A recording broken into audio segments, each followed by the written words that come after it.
तिवारी जी कानपुर से। श्री हरिवंश महाराज जी। जी राधा वल्लभ श्री हरिवंश महाराज जी, आपके चरणों में दंडवत प्रणाम। महाराज जी, हाल में ही कानपुर आईआईटी, जो देश का प्रतिष्ठित शिक्षण संस्थान है, पिछले 1 महीने में 3 छात्र छात्राओं ने डिप्रेशन की वजह से अपने शरीर को नष्ट कर लिया। इस तरह की घटनाएं प्रतिदिन देश में घटित हो रही हैं, जिसको देखकर मन व्यथित होता है। आप समाज के आदर्श हैं, आप उन बच्चों का मार्गदर्शन करें। वैसे एक बार कोटा से यही प्रश्न, कोटा कहीं होगा जहाँ बच्चे पढ़ते हैं, तो वहाँ के भी विषय में प्रश्न हुआ था और ये हम सार्वजनिक रूप से बहुत बार प्रार्थना की है। क्या होता है कि नई अवस्था होती है, इस नई अवस्था में एक नवीन उमंग होती है। अगर उस उमंग को, उस वेग को, जो प्रकृति का वेग उत्पन्न होता है, उसको सही दिशा ना दी गई तो गलत दिशा में चली जाती है।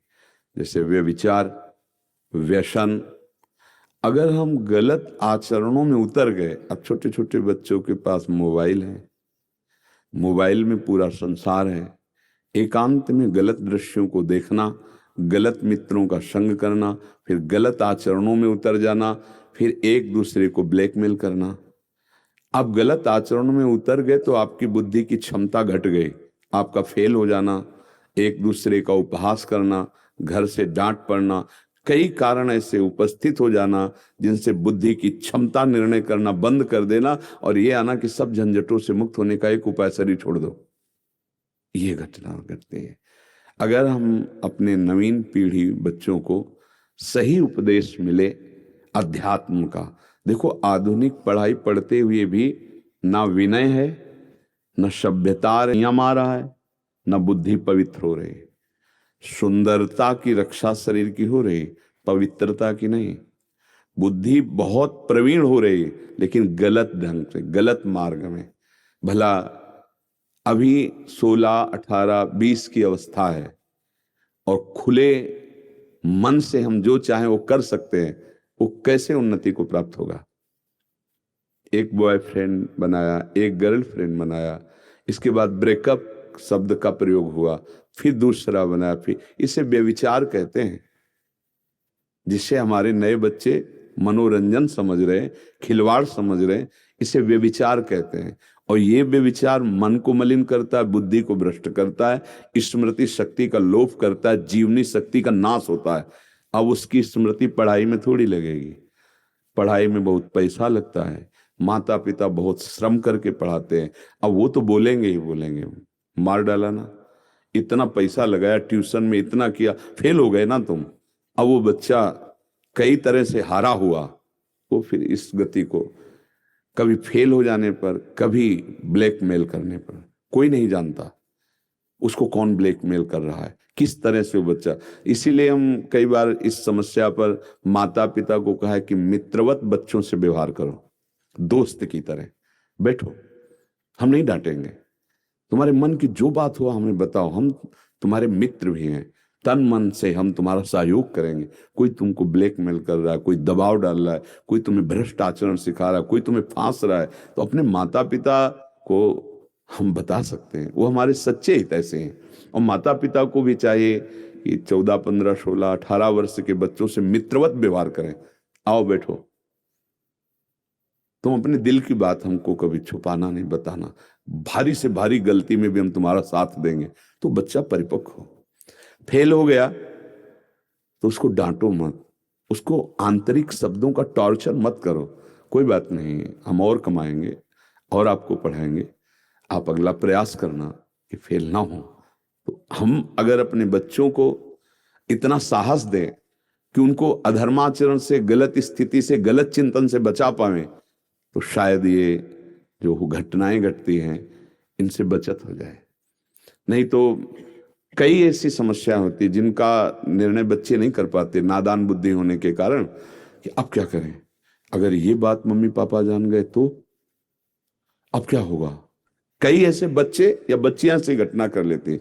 कई ऐसे चालबाज लोग होते हैं जो भोले भाले होते हैं, नादान अवस्था होती, फंसा लेते हैं, इसके बाद उनको अर्थ आदि के लिए या उनके तन की व्यवस्था के लिए उनको बहुत लाचार करते हैं। अब वो बच्चे हार जाते हैं, हारा हुआ बच्चा फिर अपने शरीर। तो कई ऐसी आंतरिक समस्याएं हैं बच्चों की जिनको बैठकर अपने लोगों को सुलझाना होगा। इसीलिए हम कहते हैं माता पिता को ठीक है, उनको सांसारिक शिक्षा तो दो ही, पर आध्यात्मिक शिक्षा भी दो। भारत सरकार ने एक एडवाइजरी निकाली है। जिन्होंने कोटा वाला प्रश्न किया था वो आज तक के न्यूज रिपोर्टर थे। जी वो हमें अवगत करा रहे थे कि 16 साल से नीचे की जो भी बच्चे हैं हाँ वो कोचिंग सेंटर में अभी उनका एडमिशन नहीं होगा, हाँ क्योंकि छोटे बच्चे हैं, पढ़ाई का इतना दबाव हो जाता है कि वो ऐसी हाँ हरकत कर लेते हैं। जी तो और अगर करते हैं, कोई कोचिंग सेंटर उनका एडमिशन करता है तो 1 लाख तक का जुर्माना होगा, और एकदम बैन कर दिया भारत सरकार ने कि हाँ 16 साल से नीचे अपने माता पिता के साथ में सहयोग में रह के ही जी पढ़ाई से। जी। और अध्यात्म की भी शिक्षा का विधान, जो अपने यहाँ दो अधिकारी आए थे, मंत्री हमारी उच्च शिक्षा मंत्री और माध्यम, इन दोनों से यही प्रार्थना की थी कि हमारी नवीन पीढ़ी को बचाया जाए उनकी शिक्षा में। तो हमें लगता है कि अगर विद्यालयों में थोड़ी देर के लिए ये आध्यात्मिक शिक्षा दी जाए तो बहुत परिवर्तन हो। हमारी तो एक वृंदावन की निष्ठा है और दूसरा शरीर अस्वस्थ है। नहीं तो हमारे मन में उमंग होती है कि अगर हम हर स्कूल में जाकर और 10 मिनट समय मांगे और अपने बच्चों से मित्रवत बात करके उनको समझाएं तो बड़ा परिवर्तन हो।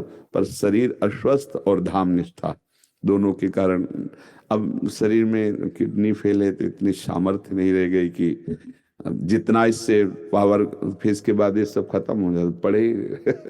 तो इसलिए हमें लगता है कि आप लोग ये सहयोग कीजिए, जो टीचर हैं, जो घर के बड़े गार्जियन हैं, वो ऐसा करें। अगर अपने घर के बच्चों से, प्यार में बहुत ताकत है। हमें ये थोड़ा कम अच्छा लगता है कि माता पिता अपने बच्चों की तरफ देखते नहीं, उनके चरित्र की तरफ नहीं देखते, उनकी समस्या को नहीं समझ रहे, उनकी बात को समझ नहीं रहे, और बच्चे माता पिता की अवहेलना कर रहे हैं। दोनों तरफ से त्रुटि हो रही। अगर दोनों तरफ की त्रुटियों को संभाला जाए तो ये समस्याओं का समाधान। जैसे बच्चा कोई इस तरह की स्थिति में, उसको एकदम ढांढस बंधाओ, डांटने की जरूरत, ए भाई बात करो ना, मैं तुम्हारा पिता हूं, पैसा लगाऊंगा, हर जिस तरह से तुम्हें बचाऊंगा, बोलो ना, तुम क्यों चिंतित हो, क्या परेशानी है। तो नई अवस्था है, फिर बच सकते हैं। नहीं तो ऐसे, क्योंकि उनकी निर्णायक क्षमता बहुत कम है अवस्था शरीर की ना, और जैसे ये ब्रह्मचर्यहीनता ये निर्णायक शक्ति को खो देती है।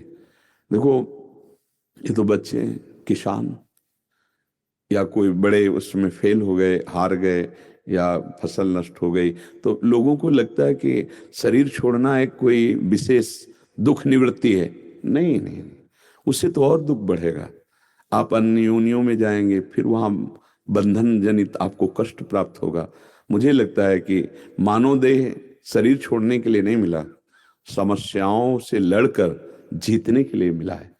शरीर छोड़ने पर, शरीर छोड़ के हम जाएंगे कहाँ, फिर किसी शरीर में जाएंगे, नीच शरीरों में जाएंगे। अभी तो हमें अच्छा शरीर मिला है, मानव देह, हम अपने को बचा सकते हैं, अपने को अच्छे कर्म के द्वारा बचा सकते हैं, अच्छे चिंतन के द्वारा बचा सकते हैं, भगवान नाम जप के द्वारा बचा सकते हैं। तो हमें लगता है बैठ करके बच्चों को समझाया जाए, घर के गार्जियन समझावें, टीचर समझावें, और थोड़ा शास्त्रीय पद्धति सिखावें।